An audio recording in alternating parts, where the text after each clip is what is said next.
Hey, welcome back to another episode of the Supply Chaney podcast. I am your host, Nathan Chaney, and we talk to the humans and the people that make supply chains and logistics happen.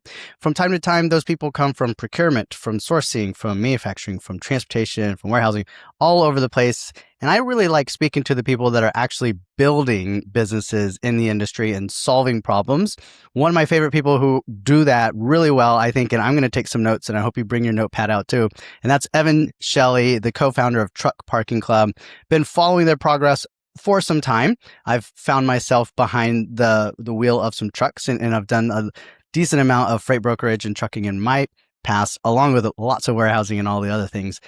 But I want to talk about Truck Parking Club today. But before we do, I want to talk about Evan, the younger Evan, where you came from, where your roots are, and kind of what inspired you to build what you're building today. So with that, I'll hand the digital microphone over to you for a couple of minutes, do a quick intro, and then we'll dig into it.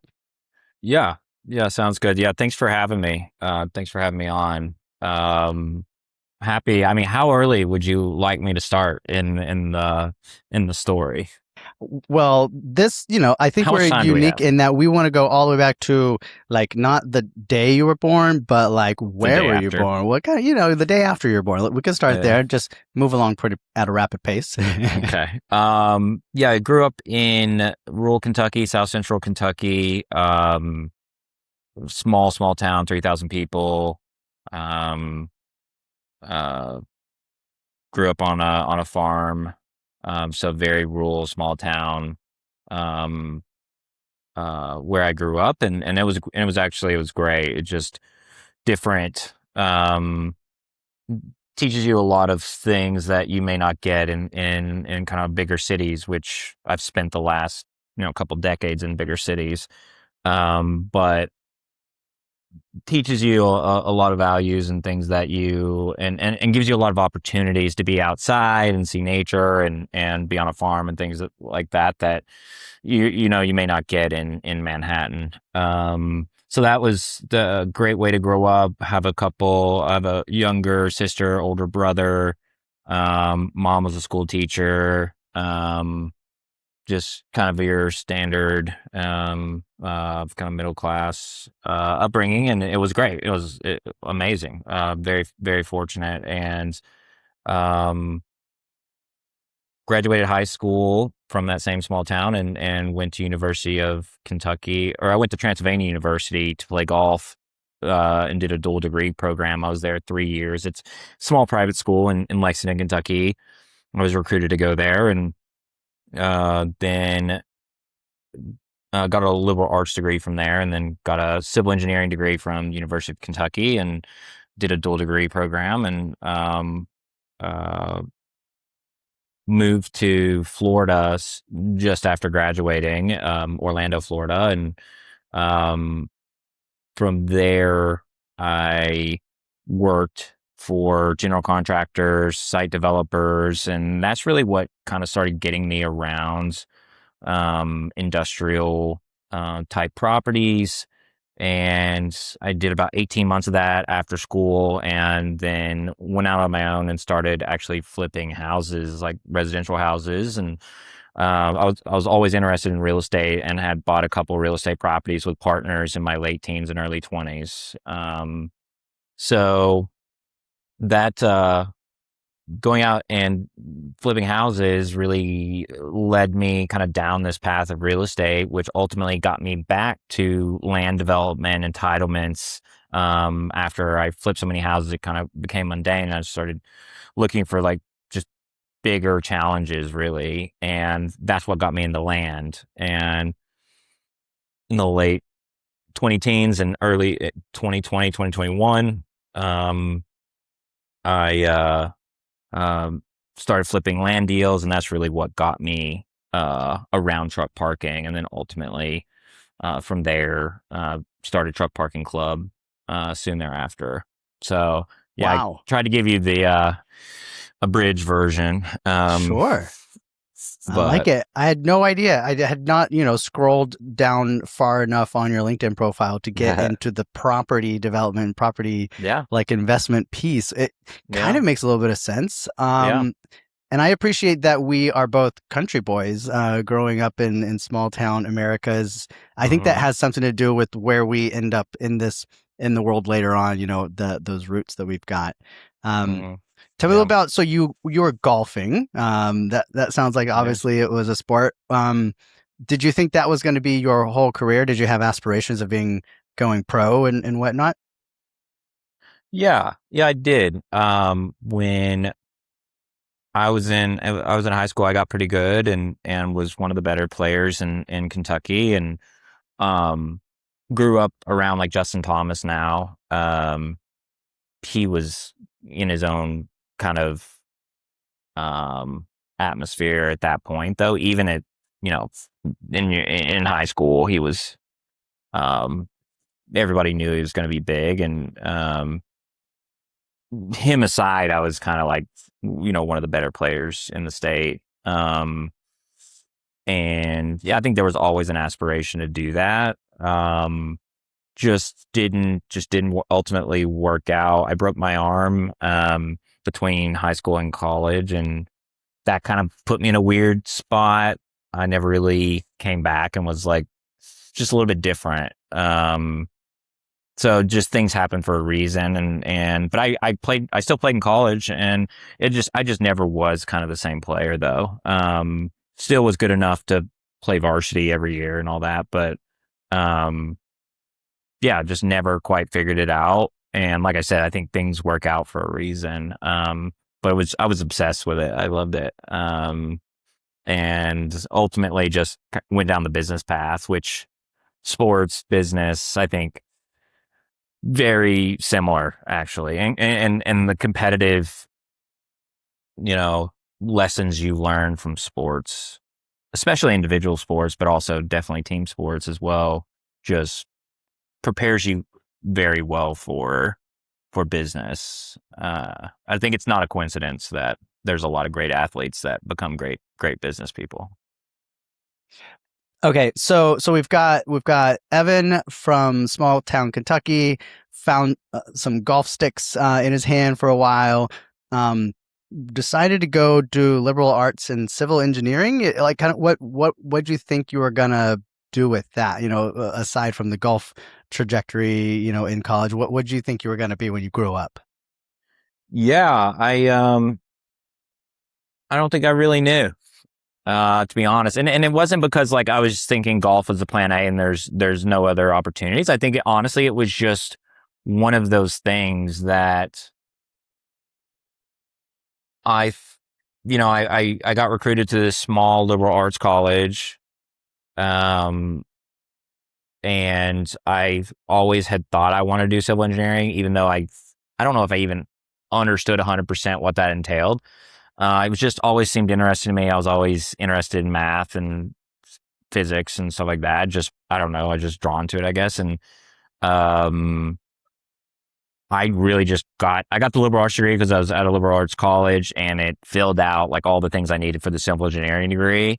It's literally like opposite sides of the brain, though, honestly. But um, that kind of filled it in. I'm so glad I did, because it prepared me quite nicely for business and being able to speak in person, speak in public, writing and things of that nature. It prepared me very well for that, because I had to write just an insane amount of papers and present. Like, you'd be in, like, at the liberal arts college, I'd be in a physics class and you'd have to do a presentation. And it was just a bit different than maybe you'd see at a standard college. So that worked out really nicely. And then I got a minor in Spanish as well. I didn't mention that. You But might know more Spanish than me, and uh, my middle name is Gonzalez. You still yeah. got it? You got some fluency in there, Yeah, or yeah? hablo español. Yeah, okay. Necesito practicar. Pero yeah, me gusta español. Yeah. Okay, all right. Mm. Um, the things that you find out when you talk to someone for more than 3 minutes at a trade show, man, who would have thought? Yeah, So, right. so let's talk a little bit about, clearly I think you had an entrepreneurial bone, and early on, you were just talking about investing in some properties with some partners, even as a teenager and 20-year-old. kind of what got you down that path, and you clearly have some entrepreneurial genes going on. Yeah, I I don't know if I was like your typical kind of, you read autobiographies and biographies, and some of these sets of entrepreneurs are like, yeah, I was selling stuff in kindergarten or whatever, and like I wasn't really that guy necessarily. I was just always interested in business, generally speaking. I always really liked real estate. I think I got the real estate thing from my grandpa. Kind of like started the like gave me the bug on that, where he had mobile homes and um would like educate me on it and have me around it. And I think having that got me interested. And then from there, I was just like, I'm just going to do what he's doing. You know what I mean? And he passed away, but I just found partners to like do real estate deals with. And yeah, I think it just kind of gave me the confidence to just be like, try it. And so I would partner and buy mobile homes and small houses with other people. I would just find the deals. And that was kind of my first foray into business, was through real estate. I never really, I wouldn't say never. I mowed yards and stuff like that. And would do like some random like trading and selling stuff, but not in the same way you might see from like, some of these people are like, I've been selling stuff since I was 6, and like everything's an opportunity to flip it. And like I was never really that guy. I just, if something was interesting I was drawn to, I would kind of get obsessed with it, and like real estate kind of became that thing, and I just wanted to find great deals and own real estate, and I just thought it was interesting. And think as I got older, I think I was pretty inspired by biographies where people are solving problems or creating things that provide a lot of value, um, and create things that kind of fundamentally change the world. I mean, like some of my favorite biographies and autobiographies are like Sam Walton, Made in America, um, the book on Home Depot. I'm blanking on the guy's name. Another great book. Um, some of it's like the last like couple Elon Musk books are good. Like just go down the line of like those types of books, and like those really inspired me. And so as I continue to get older, it's like, okay, real estate's cool, but it's a big world out there. And I think that started to shape my mind from like business person to like, oh, let's go create something. And I think that timing kind of nicely wrapped around like my experiences with truck parking early on, and kind of grew into truck parking club today. So I think it was a bit of a journey for me about how I thought about business and entrepreneurship and creating value and solving problems. And it kind of all came together. The Steve Jobs book is another one that I really, really like. But yeah, I don't know if that's like a typical entrepreneurial journey, but it was mine. And yeah. So I feel like I'm not surprised then to see, the office that you're in right now, and the kind of facility that you have, and what clearly seems to be this grit, I think that you've brought to the business, and just a different way I feel of doing business and interacting with the business world and the logistics world.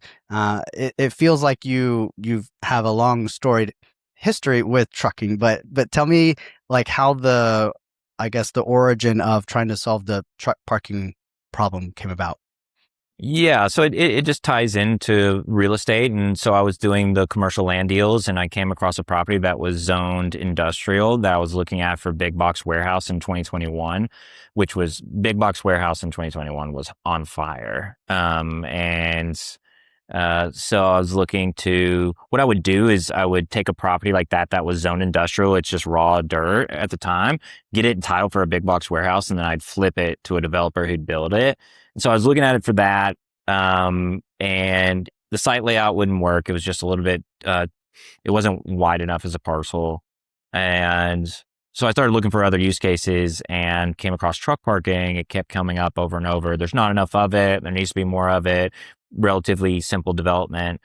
And started looking into that and went to the local municipality and said, I want to get this entitled for truck parking. And they said they wouldn't support it and they didn't think any of the surrounding parcels would support it. And then meanwhile, I'm talking to people and they're telling me it's a great investment and there needs to be more of it. So it was in that moment in 2021 where I was like, I've got to understand this better.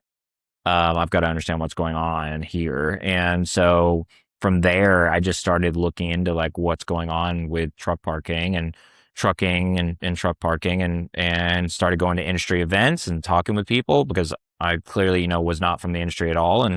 And from there, it just became more and more obvious that there was a massive problem and no great solution. And so being a real estate guy, I was like, I'll just outsmart the system and go build a bunch of it. And it became apparent very quickly with that plan that it was not going to scale very well. So I then started looking at other ways to go about solving the problem and ultimately came across marketplaces and, marketplaces leveraging existing assets. Think Airbnb with houses, apartments, condos, Uber with vehicles.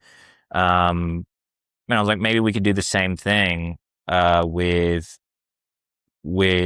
truck parking. There's a lot of warehouses out there. There's a lot of trucking terminals, storage facilities, truck repair shops, a lot of places that are suitable. And I was like, man, I bet there's probably millions of spaces out there. And everyone's saying there needs to be a lot more built. Like maybe we can create a marketplace and kind of teach an industry to interact between drivers and these properties. And so it was a theory, and I built the first version of the website and mobile app in late 2022 myself, and it was not good, but it was good enough to make a booking on and roll it out in the last couple of days of 2022, and started getting bookings in 2023, and that gave me the confidence to just go all in, and I just from late 2022 on, I just went as hard as and as fast as I could go and tried to build a great team around me and have been fortunate to do so and just go as fast as possible while also delivering great experiences. I so much more appreciate your story and you as a person in general, having all that context and all that background. I feel like I've been talking with this Evan at all these shows, and I never even really knew who I was talking to the whole time. So I appreciate you coming on and sharing that. Yeah. I'm curious for those folks that are out there that are thinking about a problem that they think they can solve and that they're best situated to solve, and they're like, I'm going to go solve this. I want to be the next Evan and change the world. Any words of advice for those folks that are trying to, get out there and go build something, some lessons that you learned maybe that could help them along the way? Yeah. So, keep in mind, I had been running real estate businesses from 2018 to 2022. So I had kind of figured out the basics around business, although catered towards real estate.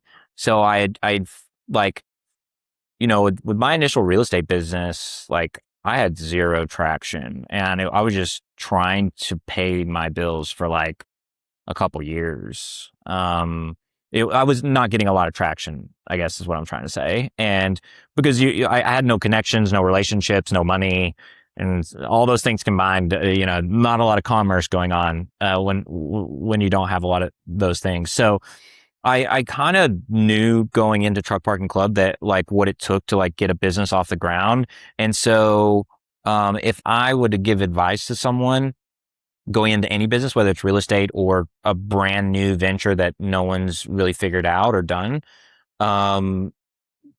you've got to be a bit naive and you've got to be relentless. And I would say maybe most importantly, have just an insane sense of urgency about everything. You don't have time to wait. You don't have till tomorrow, till next week. Get it done now, figure it out now, do it now, move as fast as possible, ship things. I mean, if we're talking about technology, but and perhaps other businesses as well, by ship ship things, I mean like just put it out there. So like the first version of the website and app that I put out there was horrible. It was so bad. It was ridiculously bad. But people used it. And then if people are going to use something bad, it becomes apparent pretty quickly that maybe they would use something good even more. And more people would use it. So that was really the framework I ran from. And, it was kind of operating in this like high sense of urgency from starting Truck Parking Club I still do. But in the beginning, it's just like you have very little capital resources and you have no traction. And it's just like everything needs to move as quickly as possible. You don't have time to wait. And I think that's the thing I commonly see with new entrepreneurs is they're relaxed, and that scares me. If I see someone that's just kind of relaxed and they're starting a business, I'm just like, oh no, this is may not work out, because you don't have time. Like you don't have time to waste, I guess is what a better way to say it. You don't have any time to waste. Like every ounce of your like available thought and energy needs to go into building this thing if you want to maximize the possibility of success. And if you don't have that sense of urgency, I wouldn't start a business. I wouldn't do it. But if you, operate from a place of just like, I'm going to make this work and I'm going to give myself every chance of making this work. And that means 110% dedication to this all the time, every waking moment, you might have a shot. It might work out. But if you can't get yourself to that place, A, you're probably not passionate enough about what you're working on. And B, you're probably just gonna kind of sputter out at some point in the relatively near future. All right. Making mental notes there for myself. Maybe I need to kick myself up a notch or two. Yeah, I'm not. It's not it's not even like I'm not. I'm really just speaking to myself as well. Where like that's just kind of like what it took, for especially for my particular business. But I think it really applies to all businesses. And just operating from that framework, I truly think is a requirement to maximize your chance of being successful. All right. We've been up in this like 20, 30,000 feet of building business mindsets, ways to think. Let's get down to maybe down to the ground level where the rubber meets the road, pun intended. What is the problem that you're trying to solve? Let's talk some statistics. What have been the existing solutions that have been out there, that you might be competing with or taking over, being a better mousetrap? Can we talk a little bit about, down at the ground level, what are we trying to accomplish here with Truck Parking Club? Yeah, so I'll give you an overview of the company. So Truck Parking Club, we are a two-sided marketplace where we help truckers, fleet managers, dispatchers find and reserve parking through our mobile app and website.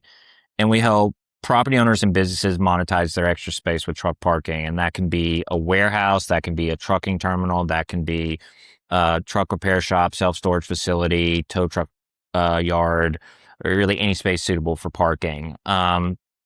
The reason I started the business was, as I already mentioned, it was clear there was an inherent shortage of parking. And, if you look at the statistics, there's one space for every 11 trucks. And if you want to relate that and wrap your head around it, there is 9 spaces for every 1 car. So if you think about it on a spectrum, they're on opposite ends. 1 space for every 11 trucks, 9 spaces for every 1 car. I think ultimately truck parking needs to get kind of in the middle here. Maybe not 9 spaces for every truck, but probably somewhere closer to the middle of a 1-to-1 ratio. Probably, makes a lot of sense for the industry. So with that being said, our belief is there needs to be a lot more supply to make the supply chain efficient, to have a lot of options for drivers, for fleets, carriers, to run as efficiently as possible and optimize their routes as much as possible. I guess rolling through some of your questions, I think the key difference for us was us leveraging existing space. We don't lease properties. We don't buy properties. We create this holistic marketplace. Think Airbnb and Uber, but also think Amazon, where you bring a lot of vendors together. Think Spot Hero, where you're bringing a lot of we bring a lot of we bring professional like truck parking operators and truck stops, but we also bring peer-to-peer trucking terminals and warehouses, just all within the same ecosystem. Which what does that do for the driver, the fleet manager, the carrier? It gives them ultimate visibility to all options out there, and then they can go on our platform and book through that marketplace layer, and have all these options that 3.5 years ago didn't exist. Let's talk about marketing and visibility and go to market. And I would say that you have a distinct kind of personality as a brand. I feel like, at least from my perspective, and you can just see your hustle. And I feel like you said you were at, I don't know, 100 events or something last year and on the road maybe a majority of the year. Just kind of like, what is the go to market? Like, what are some of the things that you're doing to kind of get your name out there? Because you're right, you've got to run fast, you got to be gritty, you got to be everywhere. Like, what are some of the things that you've done that have worked well for you, I guess? Yeah. So since 2023, early 2023, we started attending shows, and maybe the first year we did 10 or 20, and then 2024 maybe we doubled that or something, and then 2025 I think we did 70, and then this year I think we'll hit 100. And I attend a lot of those myself, along with the team, and we'll have booths at a decent amount of them. I think being out there and meeting our customers has been huge to the success of the company, because it's not just about showing up and everyone telling you what a great job you're doing. It's showing up and people saying, "Hey, I don't like this," or "I had this bad experience here." And those are invaluable, taking those situations, learning from them. I think that's really what we're experiencing today. In 2023, we didn't have any customers. And then it's mostly about just selling on the vision for what we're doing. But today, 3 years later, it's a lot of just speaking with customers that are already using us. And yes, 95% of it is like, this is amazing and we love you guys. But that 5% is awesome, because it's that 5% of people like, I wasn't happy about this or whatever. That's awesome, because it helps us learn and gives us a lot of great feedback. So it's out there talking to the industry, educating the industry on what we do, get feedback from existing customers, and, make sure that we're serving the trucking community well. I think is really it. I mean, I would say, half of the shows today or half the time at shows today, it's educating and prospecting, and the other half is account management at this point.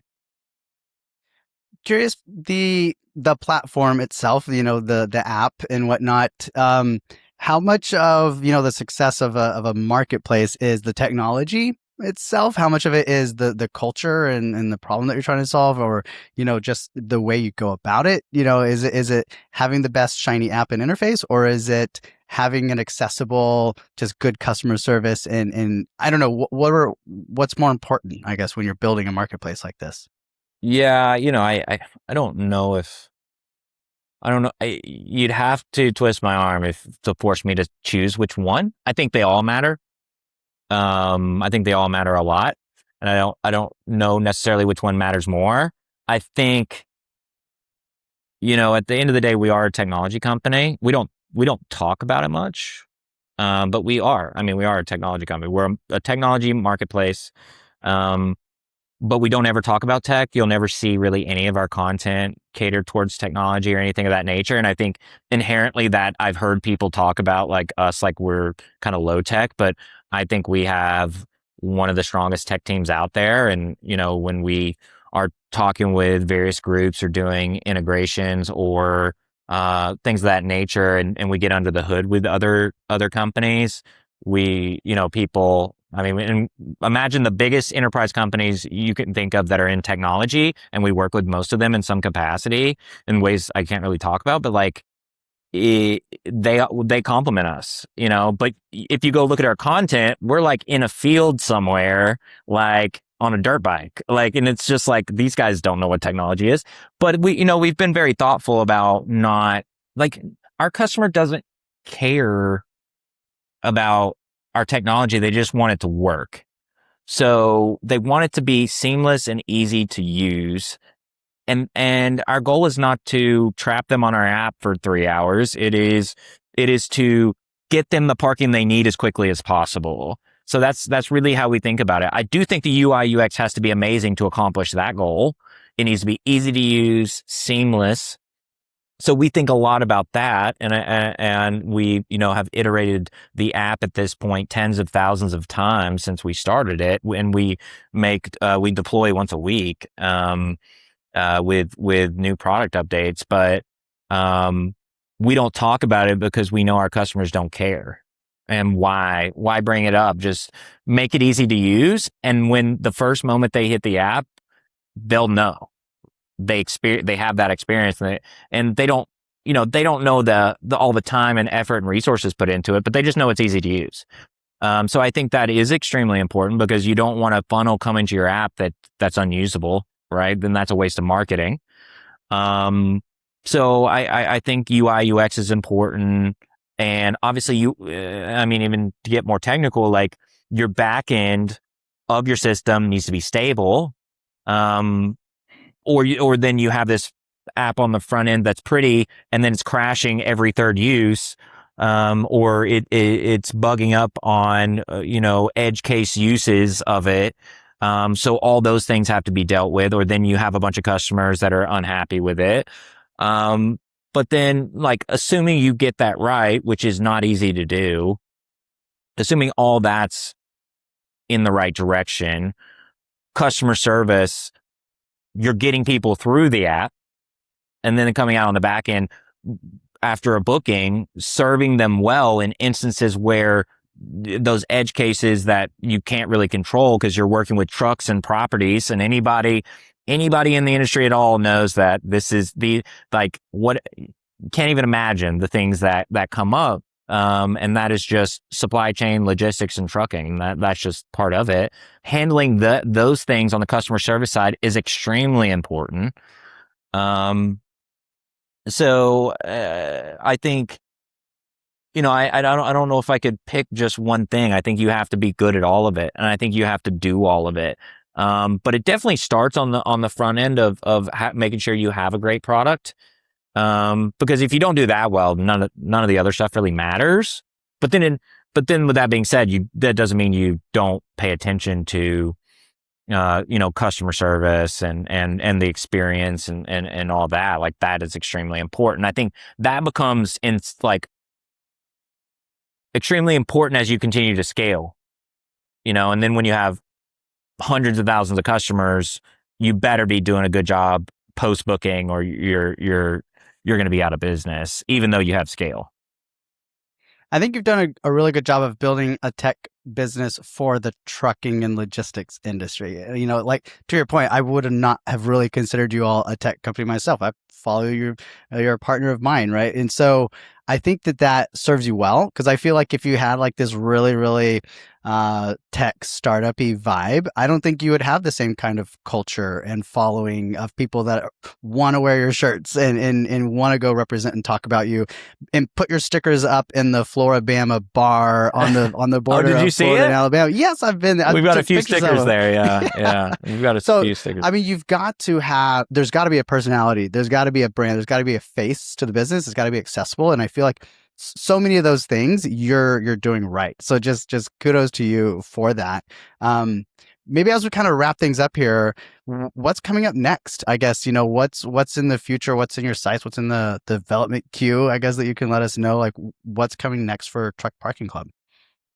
Yeah, gotta shows kick back off here very soon. Florida Trucking Show next week. And then I think August and September is like just multiple shows a week, every week. for those 2 months. So we'll be out at the shows. I'm sure I'll see you at some of them.